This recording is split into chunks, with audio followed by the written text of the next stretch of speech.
Salve a tutti, sono il dottor Placentino Filippo, sono un cardiologo che si occupa in particolar modo del trattamento delle aritmie cardiache e dell'impianto di pacemaker e defibrillatori. In questo video vi vorrei parlare di un esame diagnostico molto importante che è la risonanza magnetica cardiaca. Trovate altri video informativi e divulgativi come questo sui miei profili social, Facebook, Instagram e YouTube, dottor Placentino Filippo, cardiologo e aritmologo.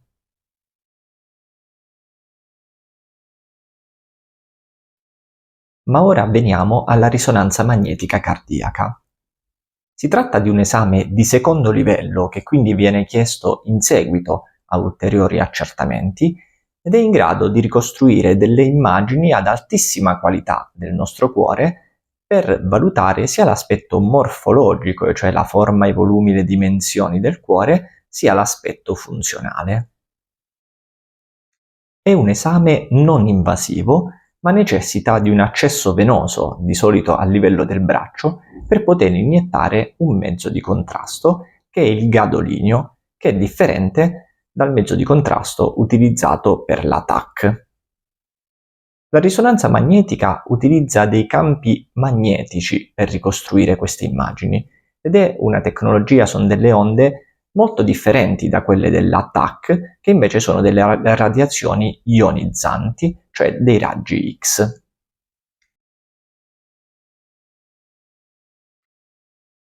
Come preparazione per questo esame è richiesto soltanto il digiuno per almeno 6 ore prima dell'esame e l'esecuzione di alcuni esami del sangue, tra cui la creatinina, che dovranno essere eseguiti nel periodo precedente a questo esame. E inoltre è da valutare l'eventuale sospensione di alcuni farmaci, che deve essere comunque valutata caso per caso dal vostro specialista di riferimento. Come per tutti gli esami richiesti come approfondimento, è sempre importante portare in visione la documentazione precedente e i motivi che hanno spinto a richiedere questo approfondimento. Dunque è importante portare sia le vecchie visite cardiologiche, sia le eventuali ecocardiografie e il resto che è stato fatto.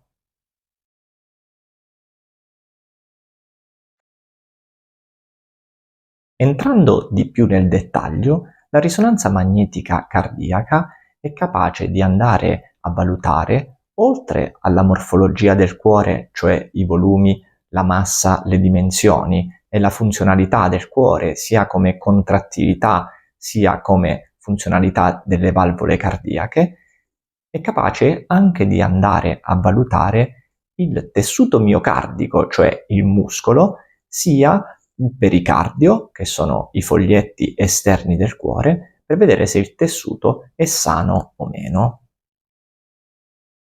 Mi riferisco in particolar modo all'eventuale presenza di aree di fibrosi, cioè delle cicatrici che possono essere presenti nel muscolo miocardico, nel muscolo del cuore, che possono essere vecchie o più recenti e possono essere l'espressione sia di vecchi infarti del cuore oppure di aree fibrotiche a causa della presenza di cardiomiopatie o ancora di miocarditi, l'infiammazione del muscolo cardiaco.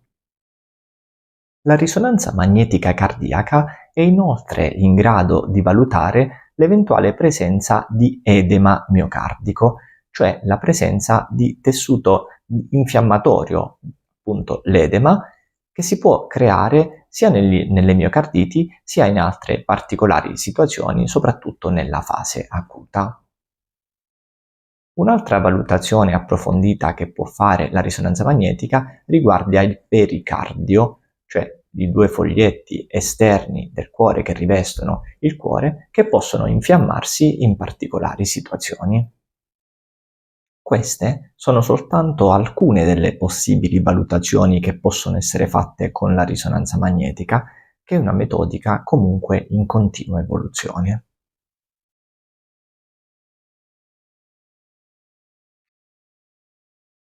A livello clinico, la risonanza magnetica può essere utilizzata in diverse situazioni.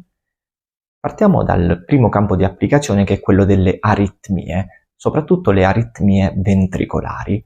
Questa metodica infatti, è molto importante per andare a valutare lo stato di salute del miocardio, se sono presenti delle cicatrici, degli edemi oppure altre lesioni che valutiamo molto attentamente. Altri campi di applicazioni sono le cardiomiopatie, cardiomiopatia dilatativa, l'ipertrofica e tante altre forme di cardiomiopatia, o ancora le patologie congenite, cioè quelle presenti dalla nascita, le malformazioni cardiache e dei grossi vasi. I campi di applicazione, ricordiamo che sono molto più vasti di quelli esposti adesso.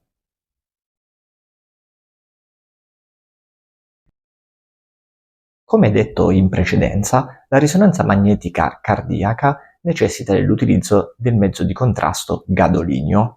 Esiste anche la risonanza magnetica senza mezzo di contrasto, ma questa è davvero poco utilizzata perché limita di molto le informazioni necessarie. Di solito, quando viene richiesta la risonanza magnetica cardiaca, è perché c'è bisogno di quelle informazioni che può darci soltanto il mezzo di contrasto. Di risonanze magnetiche ne esistono di due tipi. Una è quella definita morfologica, cioè a riposo senza stress, che valuta attentamente appunto il miocardio, il pericardio e tutte le strutture cardiache e dei grossi vasi. E la seconda è quella da stress farmacologico, cioè dove viene fatto un farmaco per accelerare la frequenza cardiaca e serve soprattutto per la valutazione della contrattività del cuore sotto sforzo e vedere eventuali aree di sofferenza, oppure per valutare la vitalità del cuore, cioè se una parte del cuore che sembra ferma invece sotto sforzo si riattiva o meno, e serve per particolari valutazioni. L'esame dura nel complesso un'oretta e richiede la partecipazione del paziente che deve tirare dentro l'aria, inspirare, poi trattenere il respiro, di solito per 10, massimo 20 secondi, al fine di poter permettere la precisa ricostruzione delle immagini senza gli artefatti, cioè i movimenti della respirazione, per poi poter espellere l'aria. Soprattutto nelle persone che tendono ad agitarsi e soffrono di claustrofobia, può essere utilizzata una blanda sedazione. Purtroppo però l'esame non può essere eseguito in sedazione totale perché necessita appunto della partecipazione da parte del paziente per eseguire l'esame nel migliore dei modi e permettere una più opportuna valutazione. Tuttavia possono essere utilizzate delle escamotage come tenere delle mascherine sugli occhi o utilizzare dei tappi per il rumore fastidioso dell'esame, o ancora c'è comunque il tecnico di radiologia che è sempre in comunicazione con una videocamera e con un microfono che si può chiamare in qualsiasi momento per qualsiasi problema durante l'esame.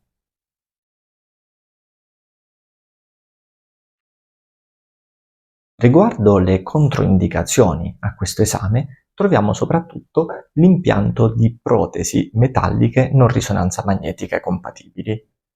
Per quanto riguarda invece i pacemaker, i defibrillatori, i loop recorder e le protesi valvolari cardiache, queste sono già da tempo, per la maggior parte, compatibili con la risonanza magnetica.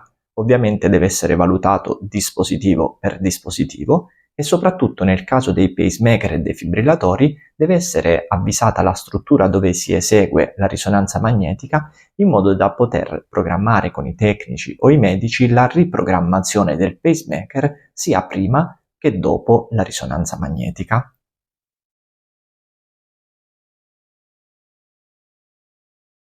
Ricapitolando, la risonanza magnetica cardiaca è un esame di secondo livello che viene richiesto come ulteriore accertamento di altri esami fatti. È un esame che può valutare, oltre alla morfologia, ai volumi, alle aree, alle dimensioni e la massa del cuore, anche la funzionalità del cuore come contrattività e per quanto riguarda le valvole, ma soprattutto è in grado di andare a studiare il tessuto miocardico per l'eventuale presenza di fibrosi o edema e il pericardio, i foglietti che ricoprono il cuore. Esiste la risonanza magnetica solo morfologica senza stress farmacologico e quella invece con stress farmacologico che valuta cose diverse. Le controindicazioni principali all'eseguire l'esame di risonanza magnetica sono la presenza di protesi metalliche non risonanza magnetica compatibile, mentre per i pacemaker e defibrillatori, con alcune limitazioni e valutazioni, si può eseguire l'esame per i dispositivi RM compatibili, ovviamente. Le indicazioni cliniche all'utilizzo della risonanza magnetica sono soprattutto le forme di aritmia, le cardiomiopatie, in alcuni casi anche lo scompenso cardiaco e le malformazioni cardiache o dei grossi vasi. Come sempre ricordo che sarà il vostro specialista di riferimento a valutare se è necessario o meno questo approfondimento in base alla vostra storia clinica. Se vi è piaciuto questo video, vi invito a mettere mi piace e a condividerlo. Potete trovare altri video informativi e divulgativi simili a questo sulle mie pagine social, Facebook, Instagram e YouTube, Dottor Placentino Filippo, cardiologo e aritmologo. Grazie e buona salute a tutti.